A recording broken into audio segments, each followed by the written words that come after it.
All right, well, Chris Popper, I'm joined by Officer Amie Torrey. And Amie, we're in our office here at Ellsworth High School. We are.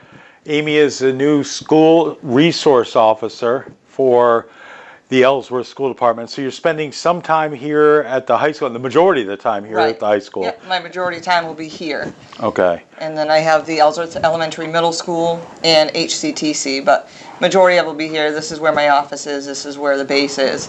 And then maybe a couple days a week go down there to the middle school and occasionally HCTC. All right. So, but you're working. Give us your hours and let's talk about what the job description is. Yeah, I'm working Monday through Friday, 7 a.m. to 3 p.m. And basically right now is just the, getting to know the students and the teachers. And so basically what I do in the morning is I, sit up front and watch the kids come in and the parents come in, which has been, the parents, I guess, have called and liked that so far. And then I come in and see the teachers and, kind of wait for the kids to get back to class and walk around, make sure they're all in class. Yeah. And then it's just whatever happens during the day.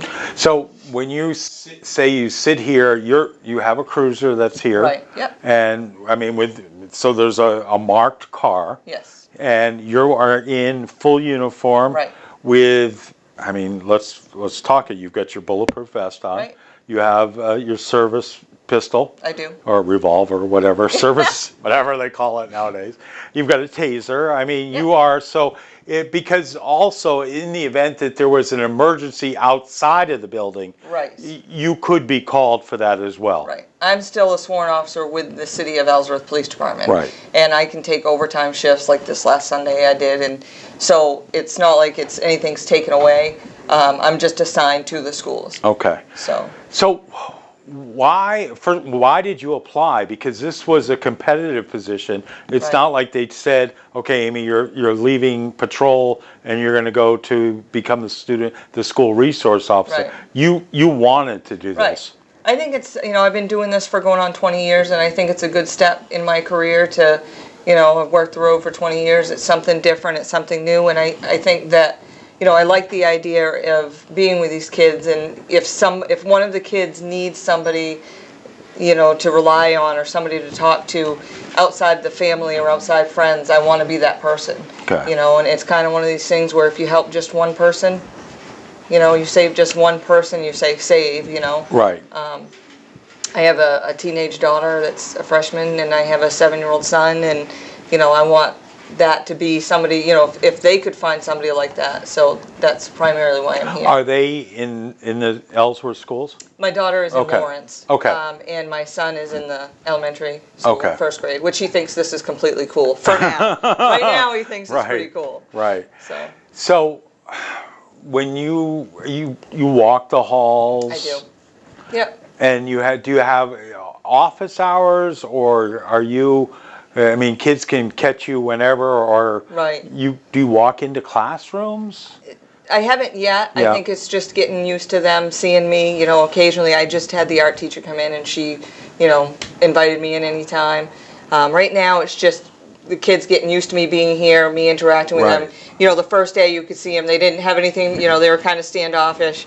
The next day I got the waves or the highs, and now it's, starting to be interactive and ask each other how's the day going. And I tell the kids that do stop and talk with me, if you need anything and I'm not in my office, just come to the office and have them page me down to my office. Right. So when it was really good, I had a senior the Friday, I think it was, stop in and wanted to introduce himself, and so that's kind of what I'm looking for. I want that back and forth. So this is all goes back to community policing. Right. I mean, the whole idea about community policing, I think, is that you're out in the community, obviously, hence community policing. Right. But I mean, here you're in the kids' environment. Right. And it's so funny because for so long there was a DARE officer, which we do, is now started again. Yeah. Right. But then all of a sudden there was, let's get the police out of the schools. Right. And when I was growing up, it was always, look, if you need help, you go find a police officer.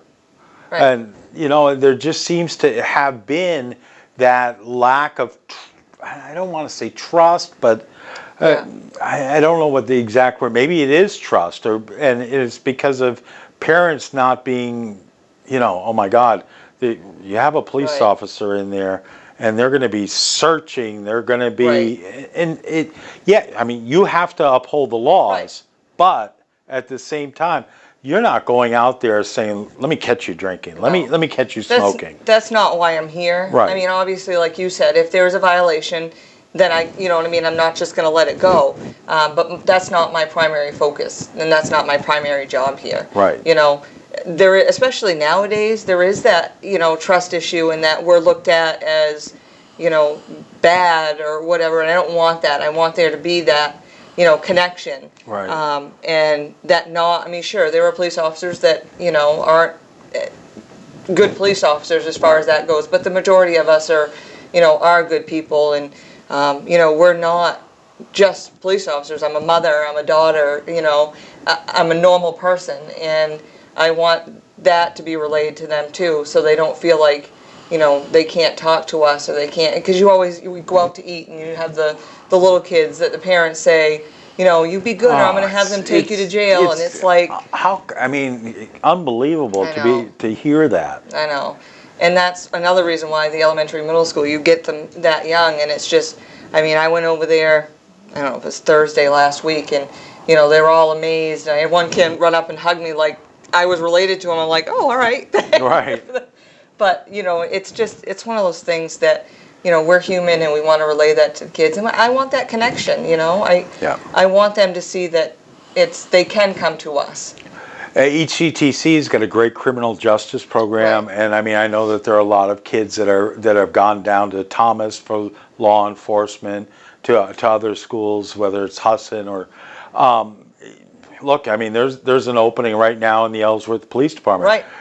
It would be good to be able to foster that kind of vocation. Hey, look, being a police officer is a good thing. Right. I actually started riding with Ellsworth PD because I graduated from Ellsworth, and I won't tell you year.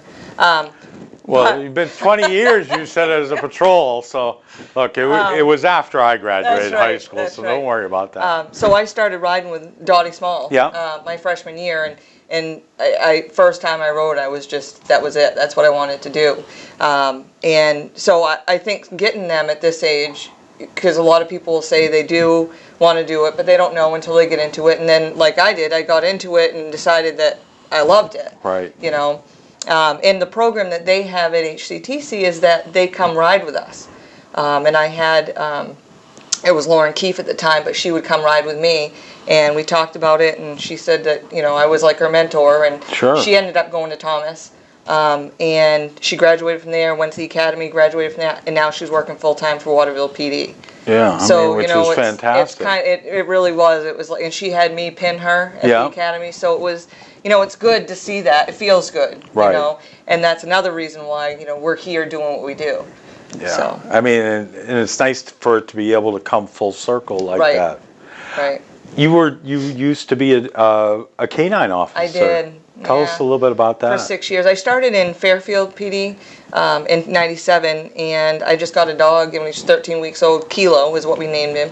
And he was just a house pet, and then the canine unit came open and ran it by the chief, and he agreed it, and we went. 2002, we graduated. Were you down in Texas? No, where did you go? The Maine Criminal Justice Academy. We went through that, the state police, and that was 12 weeks. And we graduated that, and then we also did an 8-week drug school. And I did that for 6 years with him until I moved back up here and retired him, and so it was the best 6 years of my career so far. Now, is Kilo still alive? No, I had to put him down. Oh, okay. Yeah, he was 13, but he was a good boy. Yeah. So, I have 3 dogs, so I know. It's just I know. So, no, but it was awesome. I had a great time. All right. So if parents want to get in touch with you, how do they get in touch with you? If students who are watching this What's the best way to get in touch with you? Well, hopefully pretty soon I'm going to get a cell phone that Okay. is given by the school or the PD or whichever, and that way I'll be giving that phone out so they can text me or call me, and I think that's another way students will reach out. Oh, yeah. Because it's easier. They'll be Snapchatting you soon. Exactly.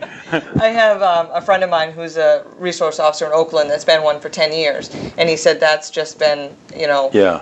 people texting him when they don't want to be seen coming to me or whatever, and so I should be getting that. Hopefully, I'll be getting that soon. So parents or teachers or students can do that way. In the meantime, they can call the school department, and I have an extension, Okay. and they can put me through. And if I'm not here, they can leave a message, and Get the I'll get voicemail. back to them. Yeah. What are you going to do during the summers? I mean, because school gets out and hopefully Right. mid June, and Right. what happens then? For a couple weeks, they want us to do some sort of summer programs. I know that the chief, Mosier, was looking at maybe opening the gym and having blocks where students can come in and just Yeah. kind of hang out and get to know each other. And I used to play basketball, so you kind of do that with the kids. And then I'm going to be filling in, probably maybe day shift. I'm not sure for Yeah. patrol as an extra body on the road. So. Well, I mean, obviously during the summer it's real busy. I Right. mean, with the summer tourism season and Oh, things like yeah. that. But I mean, so that's there are only like 8-10 weeks of summer vacation, Right, and then yeah. you'll be back here with full-time Right. student school resource Right, officer. and it'll probably, I'll be up here getting ready for the next year too. But this is a 3-year federal funded grant, so I'll be here for the 3 years. Hopefully, it'll be extended longer. Right. So I was kind of nervous coming into it because the program kind of relies on Yeah. the success, or So, but it's amazing. So Are you doing any kind of, I mean, I know it's your second week, but training for faculty in terms of, bomb threats? Will you be doing that Right. for orientation and things like that? Right. Well, right now I'm working on one. There's a new thing that people have, this robot call of Yeah. bomb threats. It hasn't come up here yet, but I'm going to be reviewing the crisis or emergency plan. I know Matt Clark and I are going to print that out and review Right. it, and because I guess right now for them it's a work in progress. They haven't completed it yet, so it's perfect timing for me to be able to step in Right. and maybe have a meeting with all the head people to decide, to finish that, and then maybe at a teacher workshop day come in with them. And so nothing's really been cemented that way, Right. but I see that coming. And the Ellsworth police did do the active shooter training down at Right. the elementary school Yeah. earlier in the fall. Yeah. I know that they're going to have another one coming up. I think, I'm not positive about it, but I think they have TAC team people coming up from like Texas, I think, Yeah. or something, and they're going to do another big one with all the agencies involved. So that should be a good time. That should be fun. And and we sit here and we talk about those kind of things. I actually went through an active shooter, and they did it for churches in Bangor, and Homeland Right. Security came up and talked about it. And you sit there and you go, oh my goodness, we don't expect those things here, Right. but you have to be ready in the event Right. that something does happen. And having a Exactly. police officer here in the schools is a great thing, I think. Right. And it's been good, the teachers have been wonderful here. They've been very accepting. They've come in, I just had the art teacher come in and introduce herself. Right. And they've been doing that throughout, the day I got here. They've been wonderful, and it's going to be a good working relationship with them. So I'm excited, looking forward to that, and it'll make it easier for that reason. Sure. If they have information, a student gave them information, they'll come to me, and vice versa. And I think it'll be good. Okay. In all aspects. The camera's yours. Is there anything I haven't said that you want to, I haven't asked you that you want to No, say? I just want the kids to be able to come to me. If you guys have an issue, please come to me. My door's going to be always open. Even if it's just a talk, if you have a problem, and I've told one of the students already, if you have a problem and you don't want to say anything, you just need an outlet, you just need time to cool off, come sit, I'll sit, we won't say anything. Or we'll talk, or we'll close the door and you can scream. It's just, I want the kids to be able to feel comfortable coming to me. And although, I mean, I haven't seen it here, but there are bullying cases, and Right. whether it's online or out of school or in school, I mean, you're also a resource to help with that as well. Right, and that's one thing that it really bothers me. I mean, look at all the cases of teens, teen suicide because of that. Yeah. And it's a hard enough time going to high school as it is. Teenage boys, teenage girls. It's hard enough as it is then to have someone, bully you and have to deal with that. Oh, the whole social media Ugh. aspect of it. I mean, Right. it takes it just 24/7. It does, yeah. So, but I want the parents and the kids to feel, comfortable, even if it's something small or they don't think it's that big of a thing. Just come to me and we can talk it out. I mean, walking around the halls today, some kids weren't doing well. Stop, talk to them, ask what's going on, and by the time it's done, we're both laughing. So that's important to me. That's what I want, in this job, is to be able to connect with those kids and, laugh and joke and have a good time. But if it comes down to, I have to take care of business, I have to take care of business too. But so that's what I need from the students. Perfect. All right. I hope you've enjoyed our interview with Amie Torrey. Again, if you have an issue, feel free to come in and talk to her, because no matter, I mean, if it's a big issue to you, it's a big issue to her. Right. If it's a small issue, you want to take care of it so it doesn't become a bigger issue. Right. All right. Thanks for watching. Check out all the other videos we have on the WDEA YouTube channel.